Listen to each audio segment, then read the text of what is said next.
پروردگار عالم نے ہمیں اور آپ کو رہنے سہنے اور زندگی گزارنے کے لیے اور اس کے بعد حساب و کتاب جزا اور سزا کے لیے 3 دنیا بنایا ہے۔ ایک دنیا وہ ہے جس میں ہم اور آپ اس وقت موجود ہیں، ہم اور آپ اس میں زندگی گزار رہے ہیں، ہم اور آپ اس کے اندر سانس لے رہے ہیں، ہم اور آپ اپنے دن رات کو یہاں گزار رہے ہیں۔ تو ایک دنیا یہ ہے جہاں اس وقت ہم موجود ہیں، اور دوسری دنیا وہ ہے جہاں ہم مرنے کے بعد جائیں گے، جسے عالم برزخ کہتے ہیں، یعنی قبر کی دنیا۔ پہلی دنیا کے اندر ہم موت تک کے لیے آئے ہیں، اور دوسری دنیا یعنی کہ قبر کی جو دنیا ہے وہاں ہم قیامت تک کے لیے رہیں گے۔ پھر قیامت جب آئے گی تو قبر سے نکال کر جس دنیا میں ہم کو پہنچایا جائے گا اس کو عالم آخرت کہتے ہیں، یعنی آخرت کی دنیا۔ یہ کل ملا کر 3 دنیا بظاہر دکھتی ہے۔ ایک وہ جہاں اس وقت ہم موجود ہیں، دوسرا وہ جہاں ہم مرنے کے بعد سے لے کر قیامت تک رہیں گے، اور تیسری دنیا وہ ہے جو قیامت کے بعد ملے گی لیکن وہ کبھی ختم ہونے والی نہیں۔ آخری دنیا جہاں ہمیں جزا اور سزا کا واسطہ پڑے گا۔ اچھے اعمال اگر کیے تو جنت ملے گی، اور برے اعمال اگر ہمارے ہوئے تو اللہ نہ کرے جہنم میں جانا پڑے گا، چاہے 1 دن کے لیے چاہے 1 سال کے لیے۔ پروردگار عالم نے ہمیں جو یہ پہلی زندگی عطا فرمائی ہے، یعنی جہاں اس وقت ہم اور آپ ہیں، یہ دراصل آخری دنیا کی تیاری کے لیے ہم کو دیا کہ جو زندگی کبھی آپ کی ختم نہیں ہونے والی ہے، جنت کا فیصلہ ہو یا جہنم کا فیصلہ ہو، جس کے بعد موت نہیں ہے بلکہ موت کو اللہ تعالیٰ خود ہی موت دے دے، یعنی موت کا فرشتہ ہی ختم۔ تو اس آخری دنیا کی تیاری کے لیے اللہ نے ہمیں یہ پہلی زندگی عطا فرمائی۔ کیوں؟ اس لیے کہ یہ ہماری انتہائی زندگی نہیں ہے، بلکہ اس کے بعد ایک زندگی آئے گی جو کبھی ختم ہونے والی نہیں ہے۔ تو عقل بھی یہ کہتی ہے کہ آپ 1 دن کے لیے، 2 دن کے لیے، 4 دن کے لیے کہیں جاؤ گے، ظاہر بات ہے کہ بغیر تیاری کے کوئی عقل والا بندہ نہیں جاتا۔ مثال کے طور پر آپ کو اگر یہاں سے حیدرآباد جانا ہے اور وہاں جا کر کے آپ کو 2-4 دن، 5 دن، ہفتہ، مہینہ رہنا ہے، تو کوئی پاگل ہی ہوگا جو صرف پہنے ہوئے کپڑے میں حیدرآباد چلا جائے گا 1 مہینہ رہنے کے لیے۔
ہمیشہ کی زندگی کے لیے اللہ ہمیں تیاری کرنے کے لیے ہمیں دنیا کے اندر بھیجا، اور ہم اس دنیا کے اندر آئے تو ہمیں وقت کتنا ملا ہے؟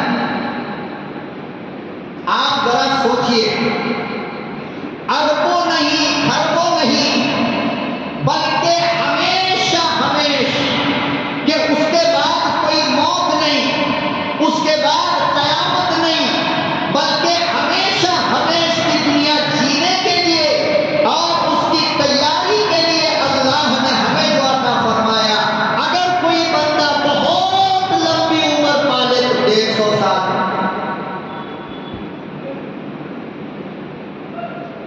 اور اب لمبی عمر مل کسے رہے؟ ذرا آپ سوچ کر کے دیکھیے نا کہ اب لمبی عمر والے مل کہاں رہے ہیں؟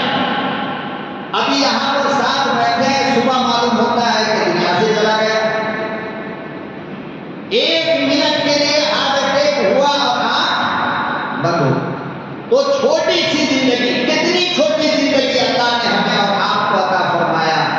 ایک مثال سے آپ سمجھے، اللہ نے اگر عقل دیا ہے تو بس اتنا سوچ لینا کافی ہے کہ ہمیں اب زیادہ وقت نہیں ہے۔ پیدا ہوئے تو ایک کام میں اذان اور دوسرے میں اقامت کہی گئی، نماز ہے، نماز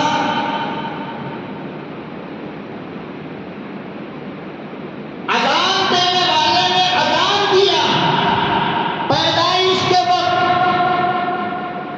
اقامت کہا پیدائش کے وقت، لیکن نماز کا عطا پتہ نہیں۔ اذان بھی ہو گئی، تکبیر بھی ہو گئی، نماز ہے نہیں۔ جب مر گئے تو نماز ہوئی، نہ اذان نہ اقامت۔ آپ نے کبھی غور کیا اس بات پر؟ یہاں سے جاؤ، اکیلے میں جا کر کے سوچنا، جب پیدا ہوئے تو اذان ہے، اقامت ہے، نماز نہیں، اور جب مر گئے تو نماز جنازہ ہے، اذان نہیں، اقامت نہیں۔ ایسا کیوں؟ ایسا اس لیے کہ اللہ ہمیں یہ بتانا چاہتا ہے کہ میرے بندو، تمہاری زندگی کا وقفہ بس اتنا ہے جتنا کہ نماز اور اذان کے بیچ میں ہوتا ہے، بس۔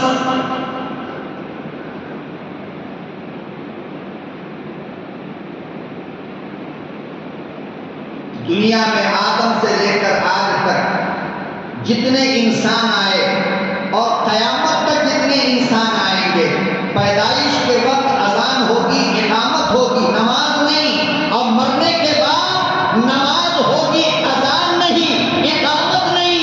گویا اللہ یہ بتانا چاہتا ہے کہ لوگوں، تمہاری زندگی کی اذان ہو گئی، اب نماز کی تیاری کرو۔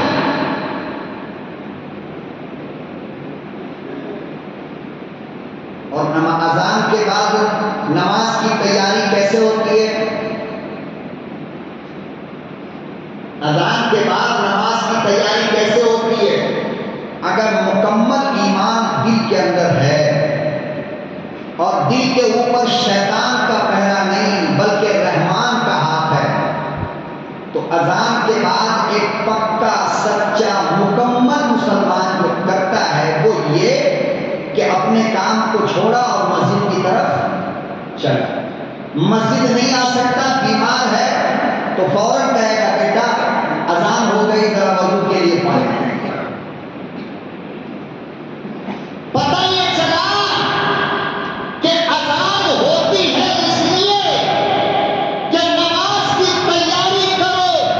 جب آپ دنیا کے اندر آئے تو اذان ہو گئی، اب آپ کی نماز جنازہ پڑھی جائے گی، لہذا موت کی تیاری کرو۔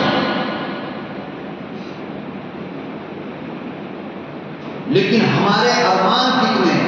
اللہ کہہ رہا ہے کہ بس اتنا وقت دے کر کے تمہیں بھیجا ہوں، لیکن ہمارا ارمان ختم ہی نہیں ہو رہا،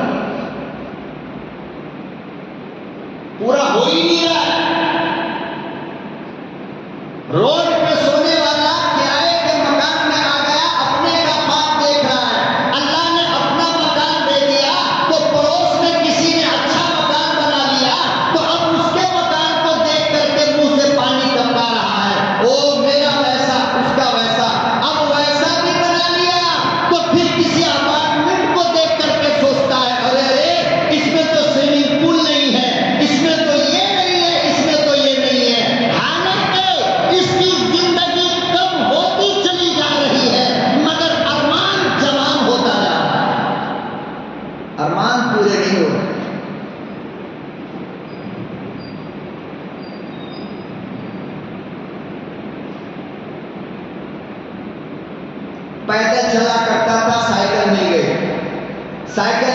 گاڑی کی لالچ، گاڑی ملی تو کار کی لالچ، کار ملی تو جہاز کی لالچ، اور اسی لالچ میں نماز کا وقت ہو گیا یعنی موت کا وقت ہو گیا، لالچ پوری نہیں، دل بھرتا ہی نہیں۔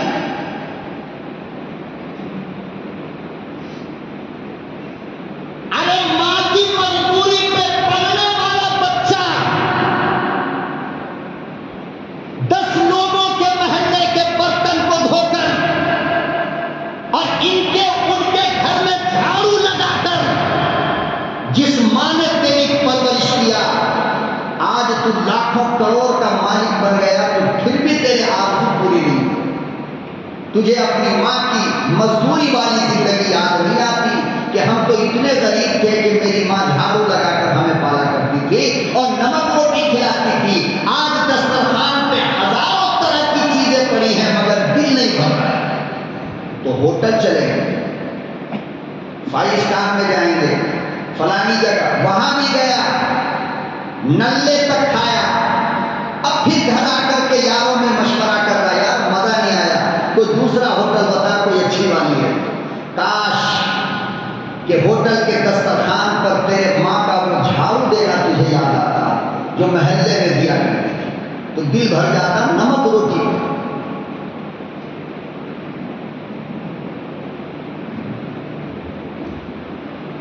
ذرا سا سر میں درد ہوا، پاؤں میں تکلیف ہوئی تو آہ اوہ پتہ نہیں کیا کیا شروع کر دیتا ہے۔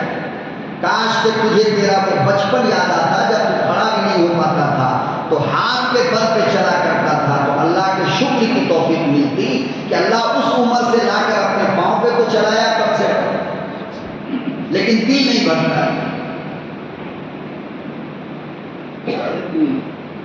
اسی لیے امام الانبیاء محبوب کبریا حضرت محمد مصطفیٰ صلی اللہ تعالی علیہ وسلم نے ارشاد فرمایا، لوگوں جب اللہ کی نعمت ملنا شروع ہو جائے، جب اللہ اپنی قدرت کا دروازہ کھول دے، جب دولت کے انبار لگ جائے، جب مکانوں کی تعداد بڑھ جائے، جب ایک پر ایک گاڑیاں تجھے ملنے لگے، جب دنیا کی ساری نعمتیں تیرے قدموں پہ آ کر گرنے لگے، تو شکر منایا کرو، اللہ کے نعمت کا انکار نہ کرو۔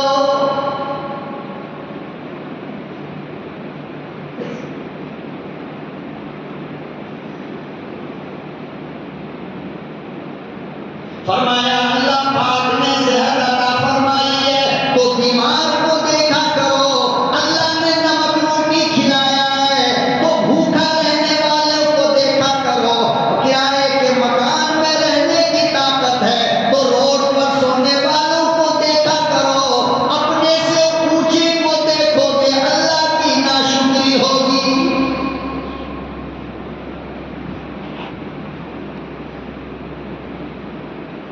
پروردگار عالم نے صحت عطا فرمائی تو ذرا ہاسپٹلوں کا چکر لگایا کرو، دیکھا کرو ایسے ایسے لوگ ملیں گے جو بغیر سہارا کے بیٹھ نہیں سکتے۔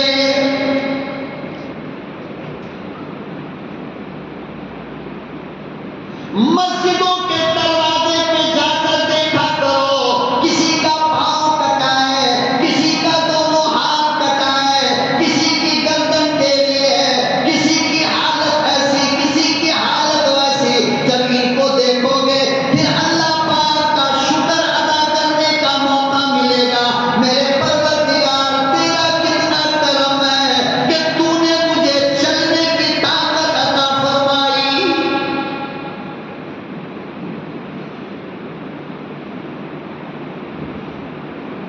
ذرا بازار میں جاؤ، ان کلی کو دیکھو، ان مزدوروں کو دیکھو جن کی پیٹھ لال ہو گئی موٹا اٹھاتے اٹھاتے، جن کے پاؤں میں چھالا پڑا ہے پیدل چلتے چلتے، پھر تمہاری گاڑی پر جب بیٹھو گے خدا کے شکر کی توفیق ہوگی۔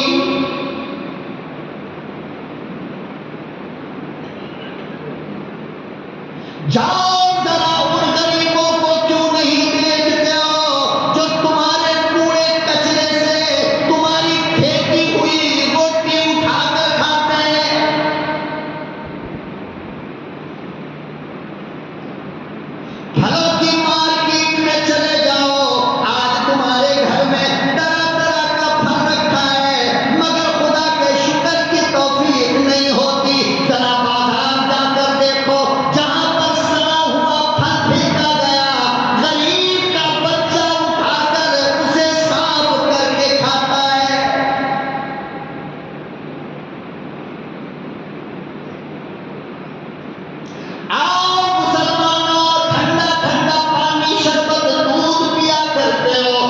لیکن خدا کے شکر کی توفیق نہیں. ذرا چلو فلسطین کا دروازہ کھول کر دیکھو، غزہ کے بچوں کو دیکھو. رب کعبہ کی قسم ہے گرم پانی میسر نہیں.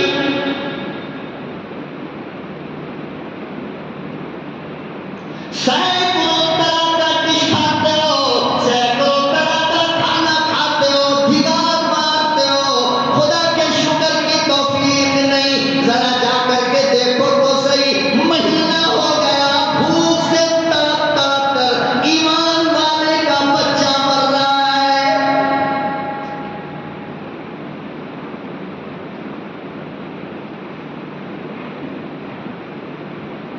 سونے کے لیے چھت نہیں، مکان نہیں، کھلے میدان میں معصوم پھول جیسے بچے، مسلمان کے بچے سو رہے. خدا کی قسم وہاں بھی سکون نہیں. کوئی یہودی بم گراتا ہے، ٹکڑے ٹکڑے اڑ جاتے ہیں. تمہیں آج بھی خدا کے شکر کا موقع نہیں.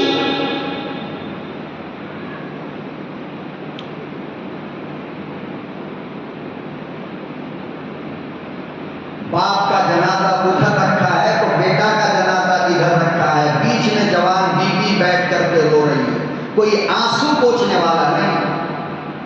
اور کیسی زندگی ہم اور آپ گزار رہے ہو، لیکن کبھی خدا کے شکر کی توفیق ہوئی؟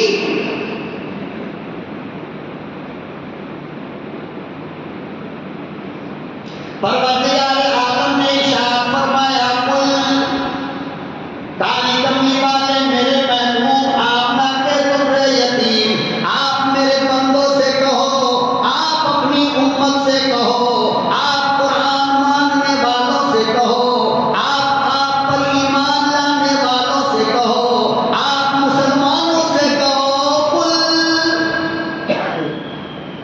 سورہ آل عمران کی آیت ہے. یہ مولوی جھوٹ بول سکتا ہے، رب کا قرآن تو جھوٹ نہیں بولتا نا، اسے تو مان لو. ہماری کیا حیثیت جو تم میری مانو گے؟ ہم تو گناہوں کے پتلا ہیں، ہمیں مارو، ہمیں آپ کنارے کر دو، لیکن اپنے پیدا کرنے والے اللہ کے قرآن کو تو مانو. قرآن تو جھوٹ نہیں بولتا نا.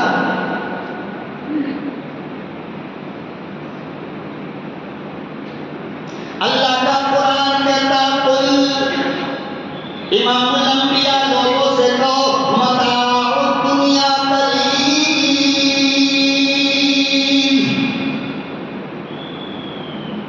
اور دوسری جگہ اللہ پاک نے ارشاد فرمایا وما هذه الحیات الدنیا الا متاع الغرور. اور میرے بندو، یہ دنیا کی بادشاہت ہے، یہ دنیا کا رنگ و رنگین ہے، یہ دنیا کی تمام چیزیں ایک دھوکے کا سامان ہے، کچھ بھی نہیں.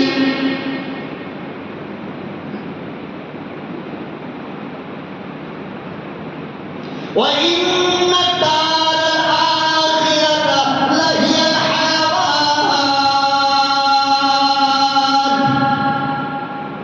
فرمایا کہ اصل تو زندگی آخرت کی ہے، یہ تو دھوکے کا سامان ہے، یہ دھوکے کا سودا ہے.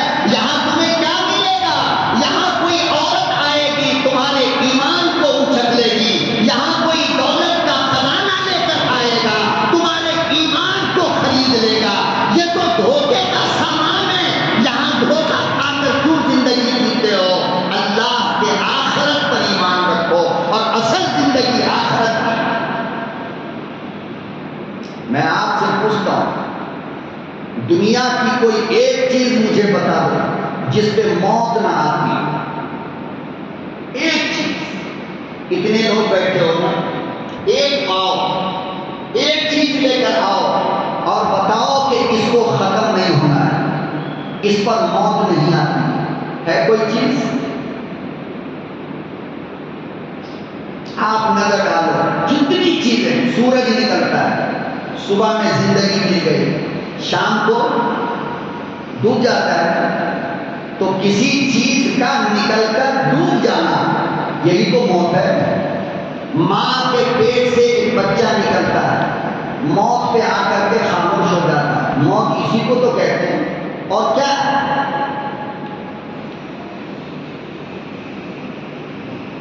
بڑا خوبصورت بچہ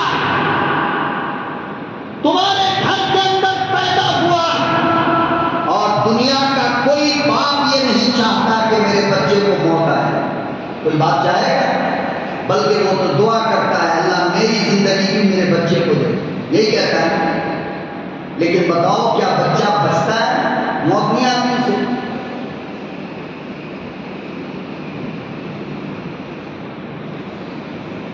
پہلی زندگی یہ 60 70 65 80 100 سال. فرمایا کہ سنو ہم نے جس پیغمبر کو 1000 سال کی زندگی عطا فرمائی بلکہ 1300 سال کی زندگی، وہ نوح کو بھی موت آئی. حضرت آدم کو اتنی لمبی زندگی، موت تو ان کو بھی آئی. حضرت موسیٰ کلیم اللہ اتنے جلالی، موت ان کو بھی آئی. اور سب کو کنارے کر دو. حضرت عائشہ کہتی ہیں کہ دنیا میں اگر کسی مخلوق کو اللہ موت دینا نہیں چاہتا تو وہ میرا محبوب ہوتا. لیکن 63 سال کی عمر میں میرا نبی بھی دنیا سے گیا نہیں گیا.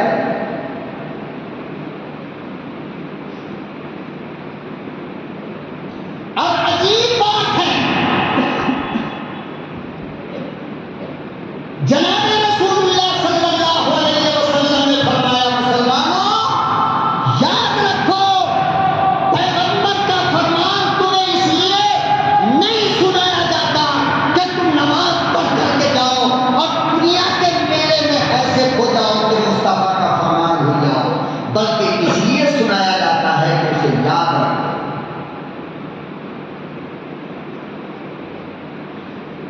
عقائد و جہاں صلی اللہ علیہ وسلم نے فرمایا کہ مرنے والے کا 3 دوست ہوتا ہے. کتنے دوست ہوتے ہیں؟ 3 دوست. سب سے پہلا دوست انسان کی آنکھ بند ہوئی اب وہ بے وفائی کرتا ہے، ساتھ چھوڑ دیتا ہے. وہ کیا ہے؟ مال، بنگلہ، بلڈنگ، جس کو بنانے کے لیے رات بھر مزدوروں کے ساتھ کھڑا رہا، سویا نہیں کہ کہیں ٹائلس غلط نہ لگ جائے. جس ٹائلس کو راتوں میں جاگ کر کے، کھانا چھوڑ کر کے، پانی چھوڑ کر کے، آرام چھوڑ کر کے تم نے لگوایا، خوبصورت ٹائلس، خدا کی قسم اسی ٹائلس پہ تیری میت رکھی ہوئی، تیرا جنازہ رکھا ہوا. اب دنیا اور محلے والے لوگ آ کر کہتے ہیں ہائے مکان بنایا تو مگر بچا نہیں. اسی کو میرے نبی نے فرمایا کہ پہلا دوست سب سے پہلے تیرے ساتھ بے وفائی کرتا ہے اور وہ ہے مال دولت.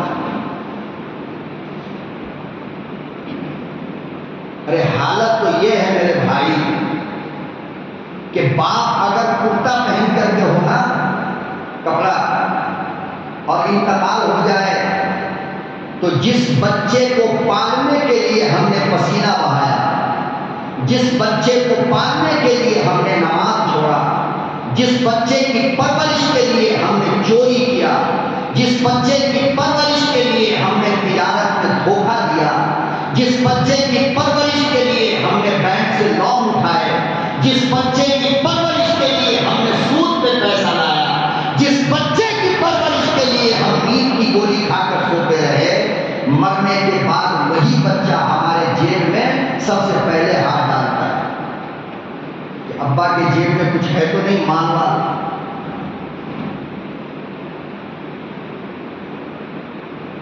اللہ اکبر و کبیرہ. لوگوں تم نے اپنی آنکھوں سے دیکھا بدن پہ جو کپڑا تم نے پہن رکھا ہے، جس کپڑے میں تمہاری موت آئی، میرا رب جانتا ہے، تم بھی جانتے ہو، وہ کپڑا بھی بدن سے عزت سے نکالا نہیں جاتا بلکہ اسے بھی پھاڑ دیا جاتا ہے.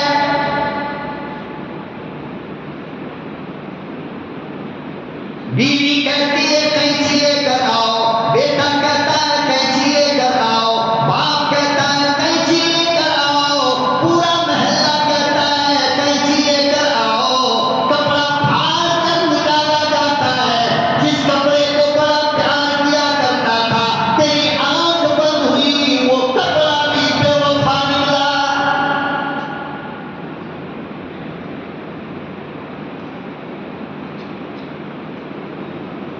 ادھر دو لوگ بیٹھے ہیں، آواز آ رہی ہے بینک چیک کرو، بابا کے نام پر بیلنس کتنا ہے، بیوی کہہ رہی ہے مکان کا کاغذ نکالو میرے نام پہ کرنا ہے، اور پورے کا پورا گھر بے وفا ہو گیا جس کے لیے تو نے اللہ کو ناراض کیا۔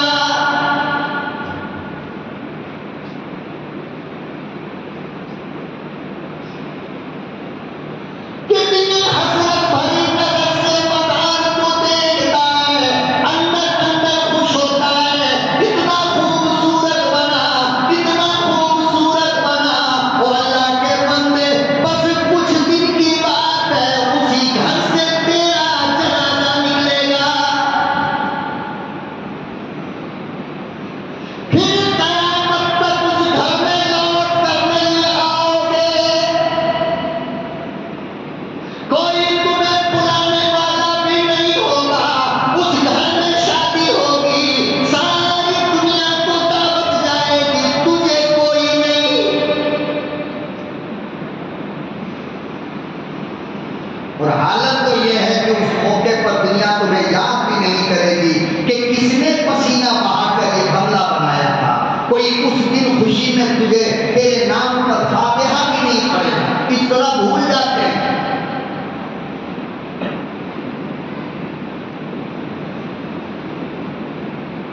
اور یہ بات سمجھانے کے لیے مولوی کو اسٹیج پہ آنا پڑے گا، یہ تو پریکٹیکل ہے، صبح دوپہر شام ہم بھی دیکھتے ہیں، آپ بھی دیکھتے ہو، دنیا دیکھتی ہے، یہی سب کے ساتھ ہے، چاہے وہ نمازی ہو بے نمازی ہو، عالم ہو جاہل ہو، حاجی ہو قاضی ہو، کوئی بھی ہو، سب کو یہاں سے گزرنا ہے۔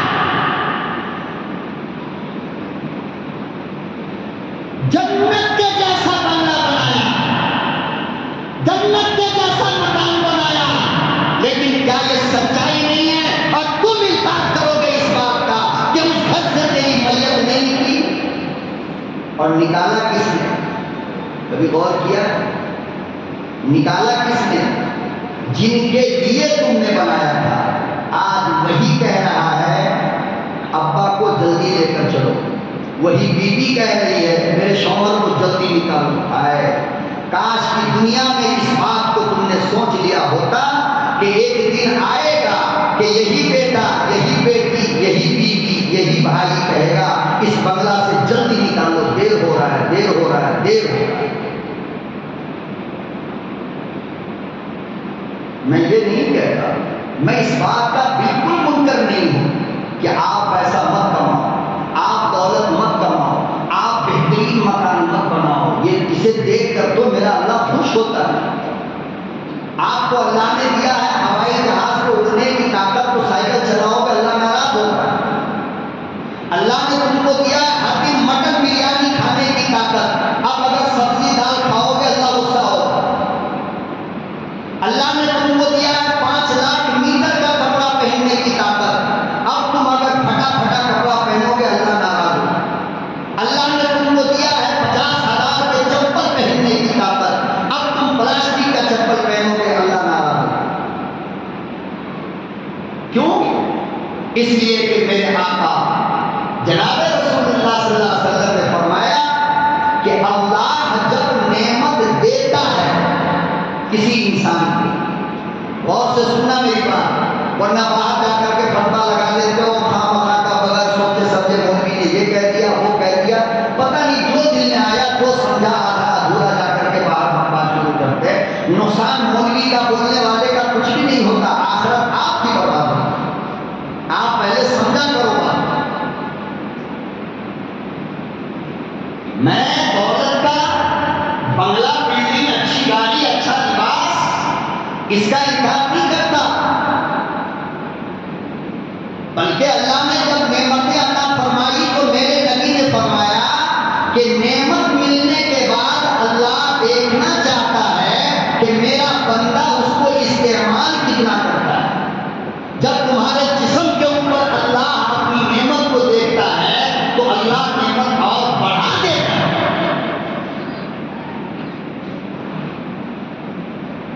لیکن 15-20 ہزار روپے میٹر کا کپڑا ہم پہن سکتے ہیں الحمدللہ، ٹھیک ہے نا، اس کے باوجود پھٹا پھٹا پہن رہا ہے، تو یہ تقویٰ اللہ کی وجہ سے نہیں بلکہ کنجوسی کی وجہ سے۔ کس وجہ سے؟ ارے بولتے کہ نہیں، کنجوسی۔ اور اللہ کو کنجوس بندہ پسند نہیں، کنجوس آدمی اللہ کو پسند نہیں۔ ایک آدمی ہے جس کے پاس ہے ہی نہیں، اب وہ بندہ پھٹا ہوا کپڑا پہنے تو اسے کنجوسی نہیں کہتے، مجبوری کہتے ہیں۔ کیا کہتے ہیں؟ مجبوری۔ لیکن طاقت بہت ہے، قیمتی چپل پہن سکتا ہے، اب چپل ٹوٹ گیا تو موچی کے پاس لے جا کر 10 مرتبہ اس کو سلوا رہا ہے، تو اس کو مجبوری نہیں کہتے، کنجوسی کہتے ہیں۔ اللہ اس سے ناراض ہوتا ہے کہ دیکھو میں نے نعمت دیا مگر یوز نہیں کرتا۔ آپ BMW اور مرسڈیز پتہ نہیں کیا کیا گاڑیاں ہیں، الحمدللہ اللہ نے آپ کو دیا ہے، آپ 15 گاڑی اپنے دروازے پہ کھڑا کر کے رکھے، اللہ کو خوشی ہو۔ یہ کیا بڑی بڑی گاڑیاں اور نہ جانے کیا کیا چیز استعمال کرنے کی دولت ہے، لیکن کہتا کیا ہے، ارے نہیں پر تو ہے پیدل چلے جائیں گے، کہ کنجوسی ہے، مجبوری نہیں کیا یہ؟ تو فرق سمجھ رہے ہو؟ اللہ نے اگر گوشت کھانے کی صلاحیت دیا ہے تو یاد رکھو سبزی ترکاری اوائڈ کرو، کنارے کرو، خالی گوشت کھاؤ۔ کھانوں میں آپ کو بتا دیتا ہوں، کھانے میں میرے نبی کو، صحابہ کو اور تمام نبی سب سے زیادہ گوشت پسند ہے، سب سے زیادہ۔ اور اسی لیے اللہ نے جنت کے اندر ویج نہیں رکھا ہے، خالی نان ویج ہے۔ کیا بات؟ اب یہ بات جو میں بول رہا ہوں بڑی ذمہ داری سے آخری تک پورا سن لینا، ورنہ پھر جا کر کے ہنگامہ شروع ہوتا ہے، یہ غلط چیز ہے۔ جو بات میں سمجھانا چاہتا ہوں آپ سمجھو اس بات کو۔ کیوں پسند ہے حضرات انبیاء کو گوشت؟ چاہے وہ کسی چیز کے، اونٹ کا ہو، بیل کا ہو، بھینس کا ہو، گائے کا ہو، بکرے کا ہو، چوٹے کا ہو، یہ مرغی نہیں جو خود نہیں اڑ سکتی، اس کو کھا کھا کر تم بھی بیٹھ جاتے ہو۔ وہ مرغی جو اڑتی ہو، پالی ہوئی مرغی، میڈیسن دے کر کے بالغ کرنے والی مرغی تم کو موت کے منہ میں لے جا کر کے ڈال دیتی ہے۔ یہ فارم کی جو مرغیاں ہیں، اسے مت کھایا کرو، خدا کے واسطے 1000 بیماری تمہارے جسم کے اندر پیدا کرتی ہے، 1000۔ خالی زہر دے کر یہ مرغی تیار کیا جاتا ہے۔ پرندے کا گوشت، پورے حدیث پورے قرآن میں آپ اٹھا کر کے دیکھ لو، جنت میں کھانے کا جہاں جہاں ذکر ملتا ہے وہاں خالی نان ویج ملتا ہے۔ اب اس کا یہ مطلب نہیں کہ ویج کھانا حرام ہے، ناجائز ہے، مکروہ ہے، یہ سب فتویٰ مت چلانا۔ جن کو اللہ تعالیٰ نے صحت بھی دیا ہے، پیٹ بھی ٹھیک ہے، کوئی پرابلم نہیں ہے، اور پیسہ بھی ہے، مان بھی ہے، اس کی پہلی پسند نان ویج ہونی چاہیے۔ خود بھی کھاؤ، مہمانوں کو کھلاؤ، غریبوں کو کھلاؤ۔ اچھا ایک بات بتاؤ، ہمارے یہاں جب بھی کوئی دعوت ہوتی ہے، چھوٹی دعوت ہو یا بڑی دعوت ہو، کوئی بھی دعوت، تو غریب سے غریب آدمی بھی سب سے پہلے کیا تیاری کرتا ہے؟ نان ویج کا یا ویج کا؟ غریب بھی اگر ہوتا تو 250 گرام ہی صحیح، بچے کو پیسہ دے گا، بیٹا جا کر کے کچن لے آؤ، چکن لے آؤ، کباب بنا دے، بولتا نہیں بولتا؟ لیکن کوئی یہ کہتا ہے کہ جا کر کے بیگن ٹماٹر لے آؤ، سبزی بنا دیں گے؟ پتہ یہ چلا کہ مہمان کی مہمان نوازی اس وقت تک پوری نہیں ہوتی جب تک کہ نان ویج کا استعمال نہ کیا جائے۔ جب میرا تیرا یہ حال ہے تو جنت میں جتنے جنتی ہوں گے وہ اللہ کے مہمان ہوں گے، تو اللہ سبزی کھلا کر مہمان کو کیسے لائے؟ لہذا حدیث میں کیا آتا ہے؟ جنت میں جیسے ہی گئے کہو انشاءاللہ، ضرور جائیں گے، کہو انشاءاللہ۔ نا امید مت ہونا، کبھی بھی یاد رکھنا تمہارے گناہ 10,000 سال کی زندگی بھی اگر اللہ تم کو دے دے، تم اتنا گناہ نہیں کر سکتے ہو، نہیں کر سکتے ہو، نہیں کر سکتے ہو جتنا اللہ کے رحم و کرم کے اندر مادہ ہو۔ اس لیے خدا کی ذات سے نا امید مت ہوا کرو۔ ٹھیک ہے انسان ہے، گناہ ہو گئے، لیکن اس کا یہ مطلب نہیں کہ گناہ پہ دادا گیری شروع کر دو۔ مولانا نے کہا ہے جتنا گناہ کرو اللہ معاف کرے گا۔ ہم لوگ الٹا بہت سمجھتے ہیں، بہت الٹا سمجھتے ہیں، اس لیے بولنے سے پہلے بھی ڈر لگتا ہے کیا بولنا ہے کیا نہیں بولنا۔ صحیح سمجھا، جو گناہ ہو چکا ہے اب اسے بار بار یاد کرنا، یاد کرنا، یاد کرنا، یاد کرنا، یاد کر کر کے ڈپریشن میں چلا جانا، ٹینشن میں چلا جانا، پھر شیطان آ کر کے دماغ میں بانٹ ڈالتا ہے 100 مرتبہ گناہ کر لیا، ایک اور کر لے گا تو کیا ہوگا۔ یہ نہیں ہونی چاہیے، بات سمجھ رہے ہو؟ لیکن ماضی میں تو گناہ ہو گیا، ٹھیک ہے ہم ان گناہوں پہ توبہ کریں گے، موت تک کریں گے، اور اس امید کے ساتھ کریں گے کہ میرا مالک ماں سے زیادہ مانتا ہے، معاف کرے گا۔ لیکن اس گناہ کو یاد کر کر کے ڈپریشن میں چلا جانا، پاگل ہو جانا، خودکشی کر لینا، فین سے لٹک جانا، یہ کوئی عقل مندی ہے؟ وہ تو اور بڑا گناہ ہے نا۔ ارے گناہ کر کے مرو گے شرک کے علاوہ تو اللہ معاف کرے گا، لیکن گناہ کو یاد کر کے ڈپریشن میں جا کر خودکشی کر لو گے تو اللہ معاف کرے گا۔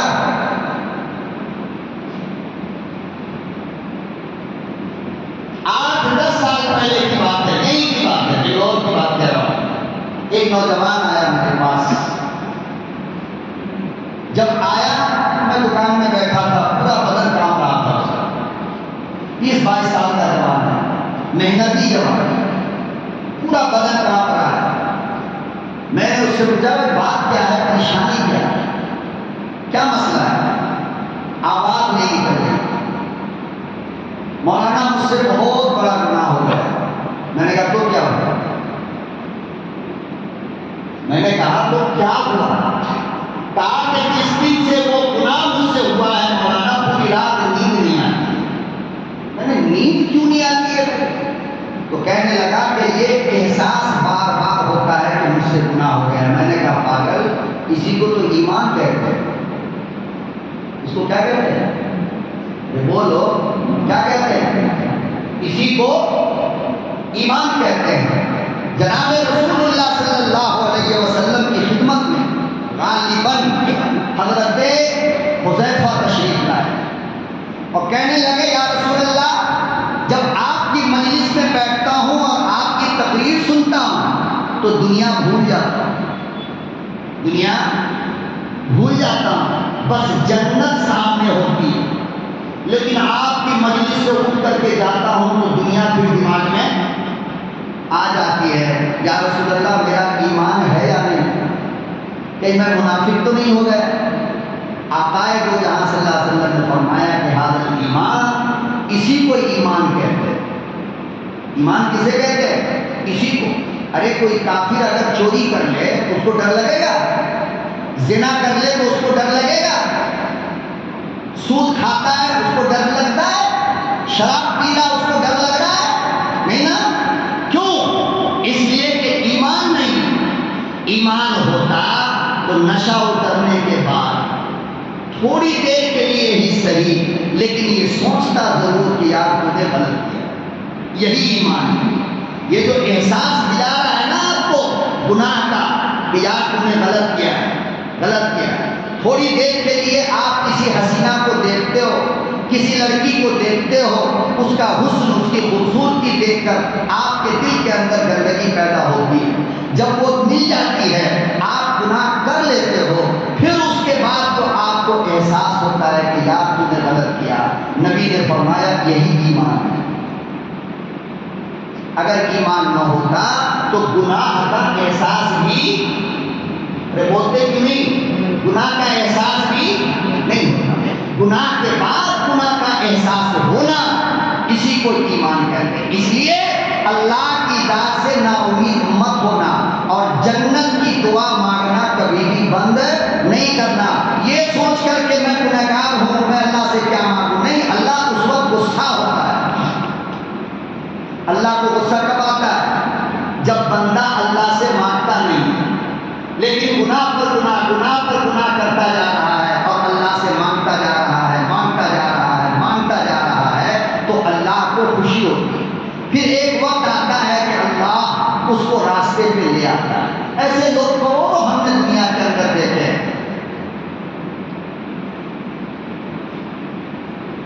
اس لیے اللہ کی ذات، حضرت تھانوی رحمۃ اللہ علیہ کے پاس ایک آدمی آیا اور کہنے لگا کہ حضرت مجھ سے گناہ نہیں چھوٹ رہا۔